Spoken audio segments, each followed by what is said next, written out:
Hello नमस्कार, आप लोगों का फाइनल एग्जाम में स्वागत है। और यहाँ पर जो सामान्य हिंदी की हमारी एक प्रैक्टिस सेट शुरू किया गया, तो उसका प्रैक्टिस सेट आज 4 है, जिसमें हम देखेंगे विराम चिन्ह। विराम चिन्हों से भी आपके क्वेश्चन आ जाते हैं, तो कोशिश करेंगे यहाँ पे 50 के आसपास जो क्वेश्चन आपके रहेंगे। ओके, जो कि सभी एग्जाम्स के लिए इंपॉर्टेंट है। जहाँ पर भी हिंदी आती है, कोई भी एग्जाम हो, जहाँ पर भी अगर हिंदी आती है तो सभी के लिए इंपॉर्टेंट है। शुरू करेंगे और आपको दिया जाएगा 10 सेकंड। तो 10 सेकंड में आपको जवाब करना है कि राइट आंसर किसका क्या होगा।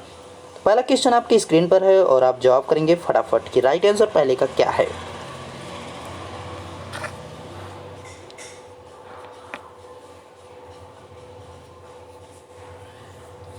किसी पद उपवाक्य आदि की विशेषता दिखाने के लिए शब्द के नीचे एक रेखा खींचते हैं, उसे क्या कहते हैं। जैसे आपका इस प्रकार से लाइन नीचे खींची जाती है, उसको क्या कहते हैं, तो अधोरेखा चिन्ह कहा जाता है। यानी आपका बी ऑप्शन यहाँ पे सही हो जाएगा। नेक्स्ट क्वेश्चन आपकी स्क्रीन पर है, उसको भी जवाब करेंगे फटाफट। नंबर के साथ देखिए बताएंगे तो ज़्यादा सही रहेगा। क्वेश्चन है, मुझे बाहर जाना है, रेखांकित चिन्ह को पहचानिए। अब देखिए यहाँ पे कौन सा चिन्ह होगा। तो यहाँ पे मुझे बाहर जाना है, तो इसमें कौन सा चिन्ह लग सकता है, पूर्ण विराम। जैसे जैसे हमारा सेंटेंस खत्म होगा यहाँ पे लगेगा पूर्ण विराम, तो यहाँ पे हमारा पूर्ण चिन्ह हो जाएगा, पूर्ण विराम का चिन्ह यहाँ पे लगेगा। नेक्स्ट है, उसका जवाब करेंगे फटाफट।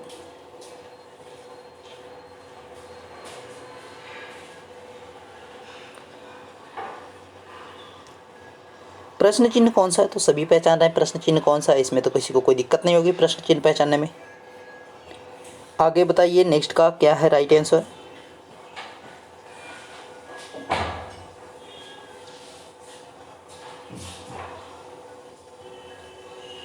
क्वेश्चन है, निम्नलिखित में से निर्देशक चिन्ह कौन सा है। निर्देशक चिन्ह की बात की जा रही है, तो निर्देशक चिन्ह हम कहते हैं किसको हैं, तो यहाँ पे अगर राइट आंसर की बात करेंगे तो निर्देशक, जैसे हम कुछ लिखते हैं तो उसके आगे ऐसे डैश लगाते हैं, तो इसको हम निर्देशक चिन्ह कहते हैं। ध्यान रखेंगे, एक चीज़ आपका यहाँ पे दिख रही है छोटी सी। ओके, नेक्स्ट है आपकी स्क्रीन पर और आप इसको जवाब करेंगे फटाफट।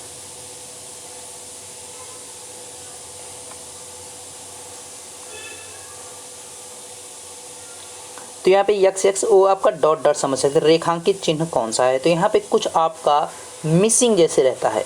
मिसिंग यानी लोप सूचक चिन्ह है। कुछ अगर मिसिंग रहता है तो उसकी जगह पे हम क्या कहते हैं, जैसे अभी आप बैंक वगैरह के अकाउंट देखते हैं, बैंक अकाउंट, तो क्या होता है आगे यक्स यक्स ऐसे लिखा रहता है और लास्ट में आपका जो भी नंबर रहता है 1 2 3 4 ऐसे आपको लास्ट में 4 डिजिट देखने को मिल जाते हैं। तो इस प्रकार से आगे आप देखते हैं तो लोप सूचक चिन्ह होता है, यानी आगे की जो चीज़ें हैं उन्हें क्या किया गया, छिपाया गया है।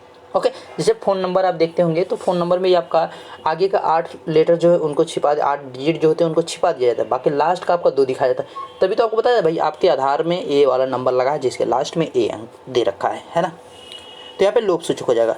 अगला बताएंगे भाई, अगले का जवाब क्या है फटाफट बताएंगे।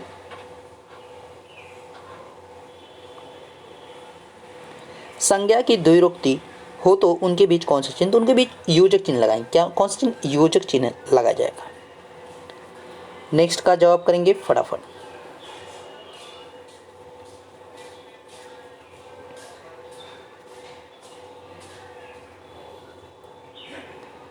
किस वाक्य में विराम चिन्ह का उचित प्रयोग नहीं है। मैं मनुष्य में मानवता देखना चाहती हूँ, उसे देवता बनाने की इच्छा नहीं है। इसमें आप क्या कर सकते हैं, विराम चिन्ह को यहाँ पे देखिए कह रहा है कि उचित प्रयोग नहीं है, मतलब किसमें जो है नहीं हो सकता है, तो मेरा इच्छा नहीं है, तो इसमें जो है आपका यहाँ पे लगा है अल्प विराम, उसकी बात की जा रही है। ठीक है, यह दूर से बहुत दूर से आ रहा है, यहाँ पे आपका कामा की जरूरत है। ठीक है, अभी आपका सही लगा है। सुनो सुनो वह गा रही है, सुनो सुनो वह गा रही है, तो इसमें देखिए आपका 2 बार लगाया है, तो इस वजह से आपका क्या है, गलत हो जा रहा है। तो यहाँ पे आपका सी ऑप्शन हो जाएगा। ठीक, एक ही बार आपका एक्सक्लेमेशन यानी विस्मय यदि बोधक चिन्ह को लगाना चाहिए था। प्रीमास है, ये भी सही है। बढ़ते हैं नेक्स्ट की तरफ और नेक्स्ट आप बताएंगे फटाफट।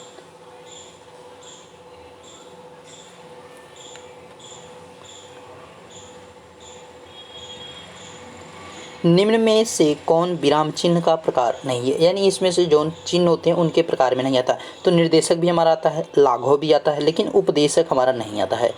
उपदेशक कोई चिन्ह नहीं है। विवरण भी आपका चिन्ह है, विवरण आपका ऐसे लगा जाएगा। ठीक है, नेक्स्ट को बताएंगे फटाफट।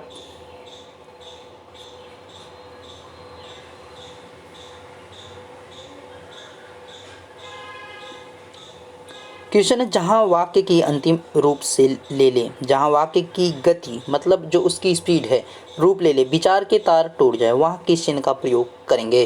तो वहाँ पे हम कौन से चिन्ह का प्रयोग कर सकते हैं, तो वहाँ पे हम करेंगे पूर्ण विराम का प्रयोग, पूर्ण विराम चिन्ह का प्रयोग करते हैं, जहाँ पे हमारा सेंटेंस क्या होता है, समाप्त होने की कंडीशन पर रहता है। बताएंगे नेक्स्ट को, तो इसको तो सभी पहचान ही गए होंगे, लेकिन यहाँ पे है क्या उसको आपको बताना है। तो यहाँ पे कोष्टक में आपका बराबर लगाया है, विराम चिन्ह प्रयुक्त होता है। तो इस विराम चिन्ह की बात करें तो ये तुल्यता सूचक होता है, यानी बराबर को दिखाता है, यानी समानता को दर्शाता है, यानी 10 का आपका बी हो जाएगा। नेक्स्ट वो बताएंगे नेक्स्ट का राइट आंसर क्या है, फटाफट बताएंगे भाई नेक्स्ट का राइट आंसर।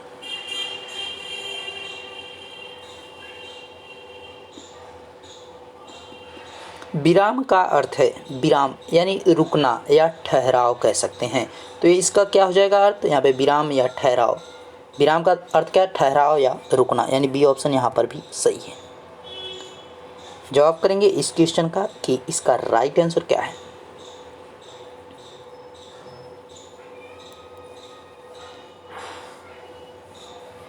श्री कामता प्रसाद गुरुजी के अनुसार विराम चिन्हों को किस भाषा से लिया हुआ माना जाता है। तो कामता गुरुजी के अनुसार ये कहा जाता है कि अंग्रेजी से लिया गया है, ठीक है, जो विराम चिन्ह है उनको अंग्रेजी से लिया गया है। नेक्स्ट को बता देंगे फटाफट।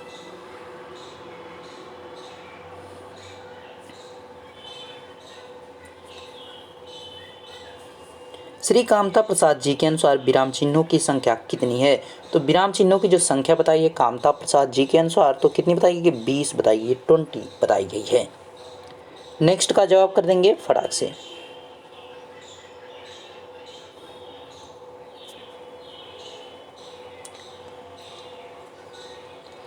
आशीष, राहुल, राजा, रवि और वैभव अपने कार्य में संलग्न है, इस वाक्य में उचित विराम चिन्ह है। देखिए इस प्रकार से लिखा गया तो यहाँ पे हमारा क्या होना चाहिए, कामा होना चाहिए, यहाँ पे भी कामा होना चाहिए, यहाँ पे भी कामा होना चाहिए। तो क्या लगा सकते हैं, यहाँ पे हम कॉमा को लगाएंगे, ठीक है। तो जैसे और हो वाह हो इस प्रकार के अगर संयोजक चिन्ह लगे तो जैसे यहाँ पे और है या भी वाह रहता, जैसे कि कहता कि राम और जैसे राम व श्याम, तो भी जैसे हमारा इस प्रकार से दिया रहता, लेकिन यहाँ पे दिखा है आशीष, राहुल, राजा, रवि व वैभव, तो भी हम क्या करते, कॉमा को ही लगाते, ठीक है, अल्प विराम को ही लगाते, यानी आपका फर्स्ट ऑप्शन सही हो जाएगा, अल्प विराम का यहाँ पे प्रयोग किया जाएगा। नेक्स्ट का रिप्लाई करेंगे, नेक्स्ट का जवाब क्या होगा फटाफट बताएंगे आप लोग। इसी प्रकार से क्वेश्चन आपके आते हैं, ठीक है, तो इससे ज़्यादा ऊपर के क्वेश्चन नहीं आते हैं, मैं कोशिश करूँगा यहाँ पे अच्छे लेवल के क्वेश्चन करा सकूँ। आनंद घर आया, थोड़ी दूर रुका और चला गया, इस वाक्य में उचित विराम। देखिए आनंद घर आया, अब यहाँ पे थोड़ा सा हमें क्या है, रुकना है, यानी हम क्या लगाएंगे, अल्प विराम का प्रयोग करेंगे, अल्प विराम चिन्ह का हम प्रयोग यहाँ पे करेंगे। उसके बाद थोड़ी देर रुका और क्या हुआ, और चला गया, लास्ट में हमारा फुल स्टॉप लग जाएगा, यानी आपका पूर्ण विराम लग जाएगा और बीच में हमारा कॉमा यहाँ पे लग जाएगा, अल्प विराम। जवाब करेंगे नेक्स्ट का क्या है जवाब सही।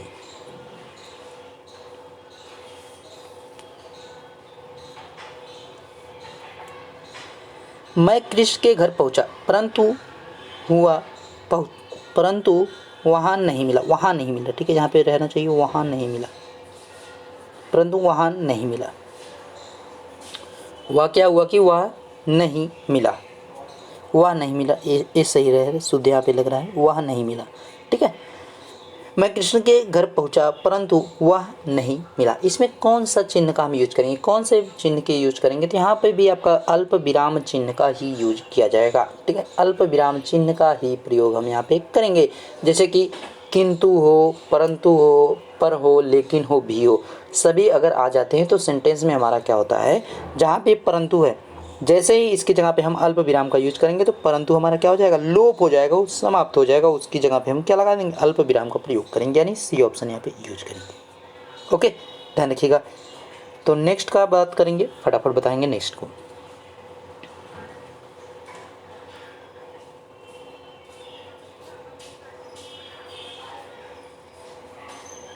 क्वेश्चन है समानाधिकरण शब्दों के मध्य किस विराम चिन्ह का प्रयोग होता है।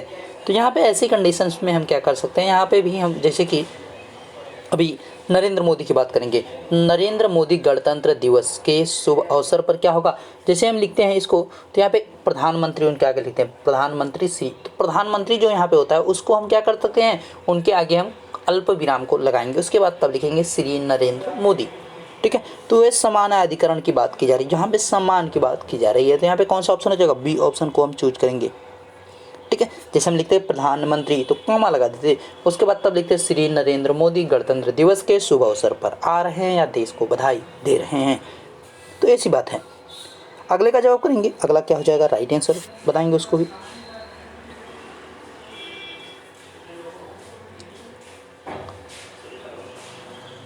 वाक्य में जब एक ही प्रकार की कई संज्ञाएं आए तो उनके बीच किस प्रकार का विराम चिन्ह लगता है, तो अगर कई प्रकार की संज्ञाएं आएंगी तो भी हम क्या करेंगे, अल्प विराम का ही प्रयोग करेंगे, ध्यान रखिएगा।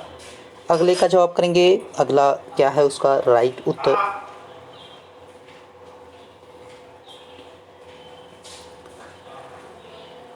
छंदों में एक चरण की समाप्ति पर किस विराम चिन्ह का प्रयोग करते हैं, तो छंद यहाँ पे छंद जब समाप्त होते हैं तो उनके यहाँ पे जो यति लगाई जाती है, यानी हम उसको क्या कहते हैं, अल्प विराम यहाँ पे लगाते हैं।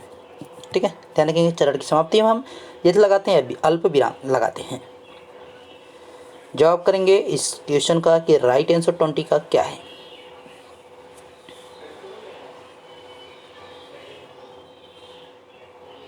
रामू जो बड़ा अच्छा खिलाड़ी है, कल उसकी टांग टूट गई, वाक्य में उचित विराम का प्रयोग करें, तो भाई रामू जो है अच्छा खिलाड़ी है, खिलाड़ी है क्या, हम क्या लगाएंगे, अल्प विराम लगाएंगे, यानी कॉमा का यूज करेंगे, यानी पहला ऑप्शन आपका यहाँ पे सही है। जवाब करेंगे फटाफट, देखिए वहाँ पे हमें रुकना था तो इस वजह से हम उसके आगे क्या लगाएंगे, अल्प विराम का प्रयोग करेंगे।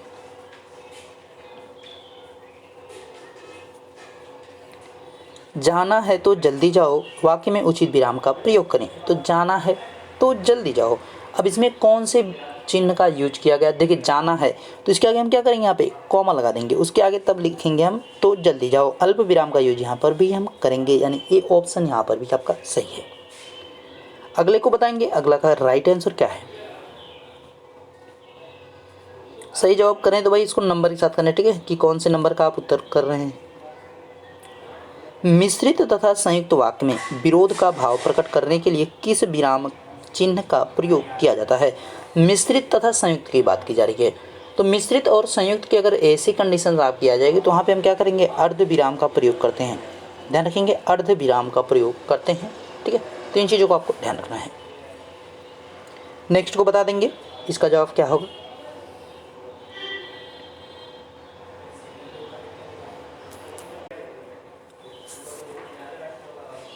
तो क्वेश्चन है कर्णवाचक क्रिया विशेषण में किस प्रकार का विराम चिन्ह का प्रयोग होता है, तो कर्णवाचक की बात की जा रही है, तो कर्णवाचक अगर रहता है तो उसमें जो है हम किसका यूज करेंगे, तो अर्थ विराम का यूज करेंगे, इस चीज़ का ध्यान रखिएगा, अर्थ विराम का वहाँ पे हम प्रयोग करेंगे। बढ़ेंगे नेक्स्ट की तरफ और नेक्स्ट का आप रिप्लाई करेंगे कि नेक्स्ट का जवाब सही क्या है।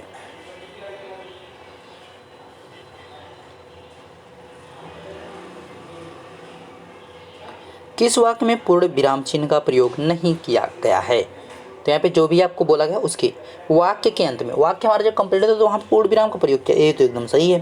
कहानी उपन्यास लिखने में इसमें भी हम पूर्ण विराम का प्रयोग करते हैं। छंद के चरणों की समाप्ति पर इसमें भी हम क्या करते हैं, यहाँ पे करते हैं। छंदों के एक चरण की समाप्ति पर नहीं, छंद के एक चरण की समाप्ति पर हम अल्प विराम लगाते हैं, वहाँ पे हम यति का प्रयोग करते हैं, यानी आपका डी ऑप्शन यहाँ पे सही हो जाएगा। तो यहाँ पे पूर्ण विराम का प्रयोग नहीं करते, यहाँ पे कॉमा का प्रयोग करते हैं, अल्प विराम का प्रयोग करते हैं। जवाब करेंगे नेक्स्ट का,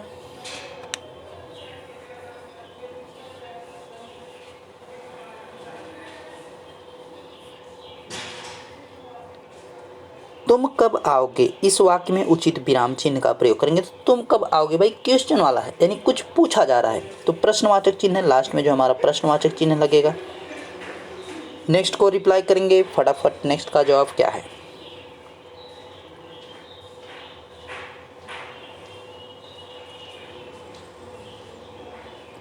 आहा तुम्हें पाकर कितना आनंद आ रहा है, वाक्य में उचित विराम चिन्ह का प्रयोग करना है।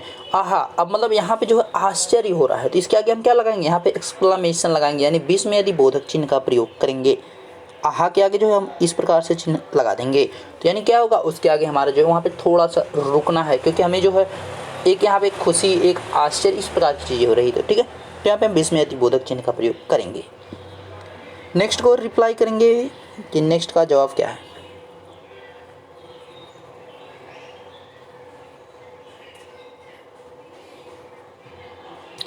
कबीर वाणी के डिक्टेटर थे, इस वाक्य में किस विराम चिन्ह का प्रयोग होगा।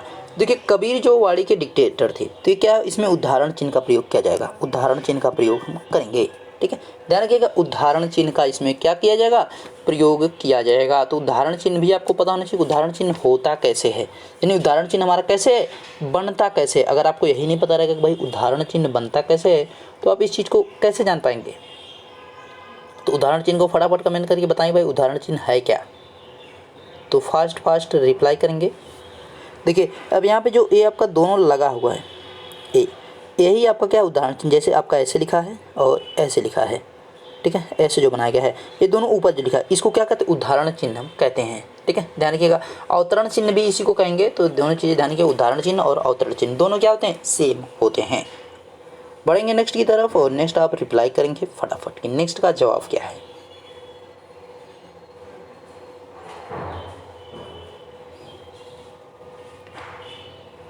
संयोजक चिन्ह को किस अन्य से नाम से जाना जाता है। तो जो संयोजक चिन्ह होते हैं उनको हम सामासिक चिन्ह कहते हैं। ध्यान रखेंगे सामासिक चिन्ह कहते हैं। जैसे माता और पिता, माता लिखा क्या, पिता लिखा, ये है आपका इस संयोजक चिन्ह और यहाँ पे माता पिता उसके बीच में। ठीक है, माता पिता के बीच में लगाया गया है। नेक्स्ट को रिप्लाई,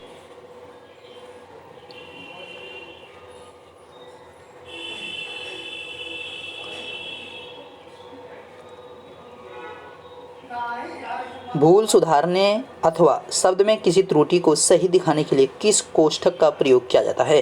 देखिए यहाँ पे कोष्ठक की बात की जा रही है, तो कौन से कोष्ठक का यूज कर लेंगे अगर हमसे कोई गलती हो जाती है या सेंटेंस लिख रहे हैं उसमें कोई गलती अगर हो जाती है तो वर्गाकार कोष्ठ का हम प्रयोग करते हैं। ध्यान रखिए वर्गाकार कोष्ठ का हम प्रयोग करेंगे, यानी इसका प्रयोग किया जाएगा। ठीक है, इसको कहते हैं वर्गाकार कोष्ठक। जैसे वर्गाकार हमारा इस प्रकार से होता है ना, तो ऐसे इसका शेप भी लगभग ऐसे ही बनता है, तो इस वजह से इसको वर्गाकार हम कहते हैं। ठीक है, वर्गाकार कोष्ठक। नेक्स्ट को रिप्लाई करेंगे फटाफट।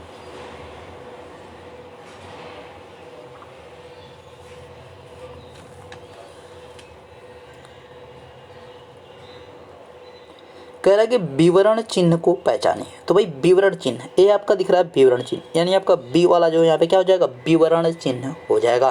तो इसको ध्यान रखिएगा, ये हमारा क्या होता है, विवरण चिन्ह। और इसकी अगर आप बात करेंगे तो ये होता है पुनरुक्ति।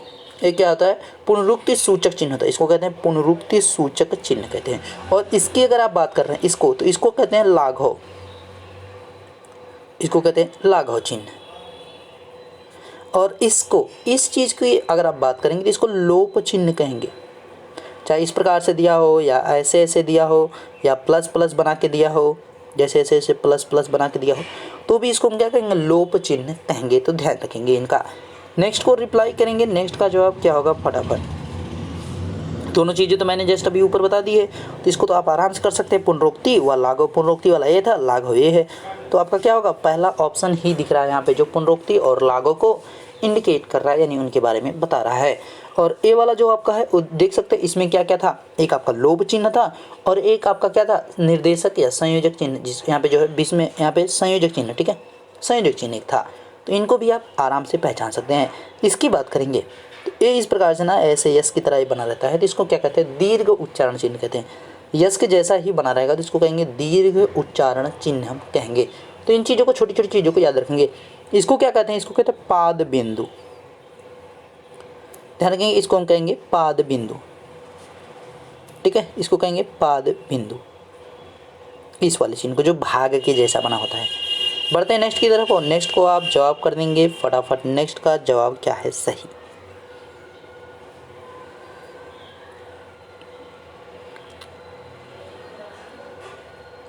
क्वेश्चंस को घुमा के पूछा गया है, पाद चिन्ह श्री कामता प्रसाद गुरु जी ने किस नाम से अभिहित किया है। तो पाद चिन्ह जो होते हैं उनको हम कैसे बनाते हैं, तो उनको जो हम रेखांकित रूप में बनाते हैं। ठीक है, तो यहाँ पे जो गुरु के द्वारा बनाया गया है, किसके द्वारा, कामता प्रसाद गुरु के द्वारा। तो पाद चिन्हों की जो यहाँ पे दिया गया है उसको क्या किया गया, रेखा के रूप में दिया, ऐसे लाइनिंग के रूप में। ठीक है, तो फर्स्ट ऑप्शन सही हो जाएगा। और नेक्स्ट को रिप्लाई करेंगे फटाफट।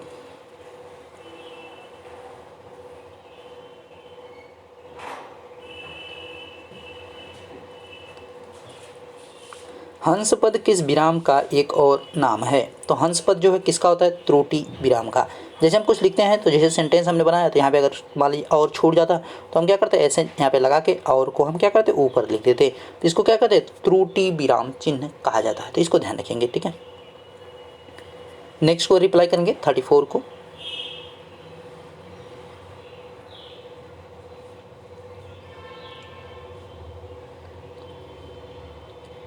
तुल्यता सूचक चिन्ह को पहचाने, जो तुल्यता को दर्शाता है यानी जो बराबर होता है। इस चीज़ को हमने पीछे भी देखा था। ये आपका हंस पद हो गया, ये आपका वर्गाकार हो गया, ये आपका लाघव चिन्ह हो गया। सभी आपको इंडिकेशन मिल रहे हैं कि मतलब हम सभी को पहचान पा रहे हैं। तो आंसर क्या हो जाएगा? यहाँ पे डी ऑप्शन हो जाएगा सही। नेक्स्ट का रिप्लाई करेंगे, पाद बिंदु चिन्ह के बारे में कह रहा है, तो इसको बारे में भी हमने जस्ट अभी बता दिया था आपको।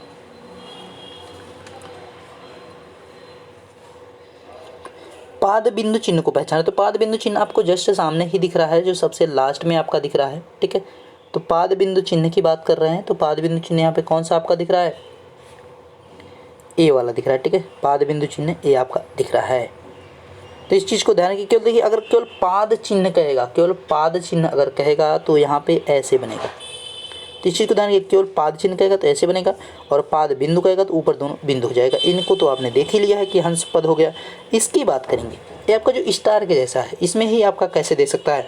एक प्लस दे सकता है, 2 दे सकता है, ऐसे भी लिख सकता है। तो इनको क्या कहते हैं? इनको हम कहते हैं टीका सूचक चिन्ह।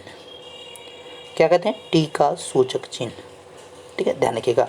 और यहाँ पे जो है आपका, इसको तो बराबर जानते थे, तुल्यता सूचक चिन्ह, जैसे ही आपने ऊपर इसको देखा है, ठीक है। तो बढ़ेंगे नेक्स्ट की तरफ, और नेक्स्ट को भी आप रिप्लाई करेंगे कि नेक्स्ट का जवाब सही क्या होगा।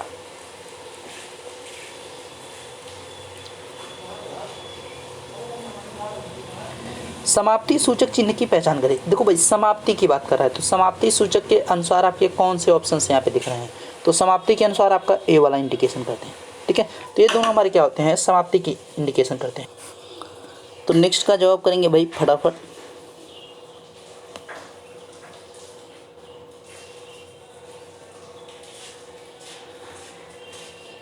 किस शब्द में ए स्वर नहीं है? देखिए इसमें भी आपका है, इसमें भी है, इसमें भी है, जबकि इसमें क्या है? आय दे रखा है, तो ये भी आपका क्या हो जाएगा? आंसर हो जाएगा ए ऑप्शन यहाँ पे, ठीक है।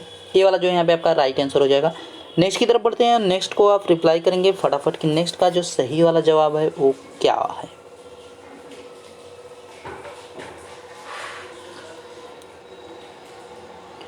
किसी बड़े अंश का संक्षिप्त रूप दर्शाने के लिए किस चिन्ह का प्रयोग किया जाता है?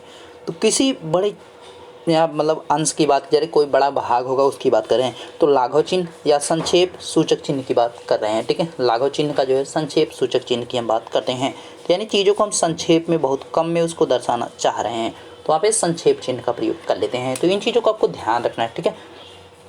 देखिए ये चीज़ें आपको याद रखने से क्या होगा कि जब आप यहाँ पे एग्ज़ाम में जाते हैं तो वहाँ पे आपको चीज़ें पता चलती है कि हमने इस चीज़ को देखा था, हमने इस चीज़ को मतलब इससे पहले पढ़ा था, काफ़ी सारी चीज़ें जो हैं क्लियर यहाँ पे हो जाती हैं, ठीक है। तो अभ्यास ज़रूरी है, मेन अभ्यास आपका बहुत ज़रूरी है। तो लास्ट आपका है यहाँ पे, अच्छा लास्ट नहीं, 39।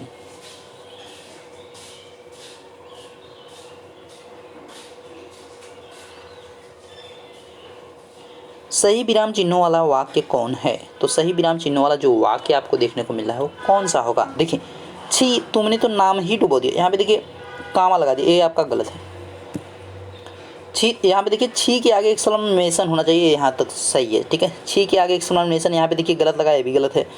छी यहाँ पे देखिए आपका सही जगह लगा, तुमने तो नाम ही डुबो दिया, एकदम सही दिख रहा है, यानी थर्ड वाला। छी के आगे यहाँ पे देखिए छी तुमने, तो इसमें एक्सक्लेमेशन लगाया ही नहीं, क्योंकि छी जो है वो एक आश्चर्य जैसे है, ठीक है।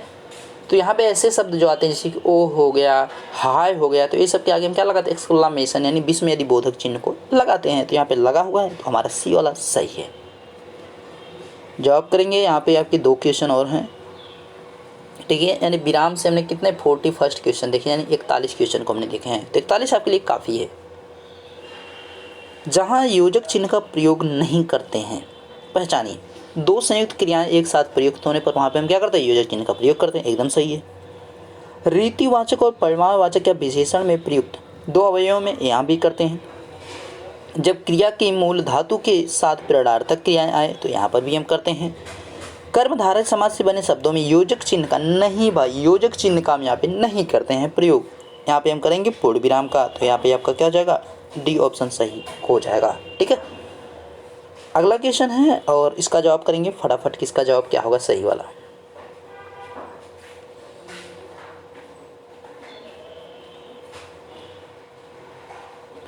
किसी कठिन शब्द को स्पष्ट करने के लिए किस विराम चिन्ह का प्रयोग करते हैं। तो अगर कोई कठिन शब्द है तो उसको हम क्या करते हैं, ऐसे कोष्टक में बना देते हैं, ऐसे कोष्टक में कर देते हैं, तो उसको क्या कहेंगे, कोष्टक चिन्ह का वहाँ पे हम प्रयोग करेंगे। ओके, तो आपके जो भाई 41 क्वेश्चन थे सभी कंप्लीट हो गए हैं और इसी के साथ आपका वीडियो भी कंप्लीट हो चुका है। वीडियो अच्छा लगा तो इसको शेयर कीजिए मैक्सिमम लोग पास ताकि चीज़ें हो सके। मिलेंगे नेक्स्ट वीडियो में, तब तक देखते रहिए final exam with Ashish sir. Thank you. और इसका PDF आपको दे दिया जाएगा टेलीग्राम पे, तो टेलीग्राम पे जरूर जुड़ें ताकि आपको वहाँ पे इसका PDF मिल जाए विद आंसर की। मिलते हैं नेक्स्ट वीडियो में, तब तक देखते रहिए final exam with Ashish sir. Thank you.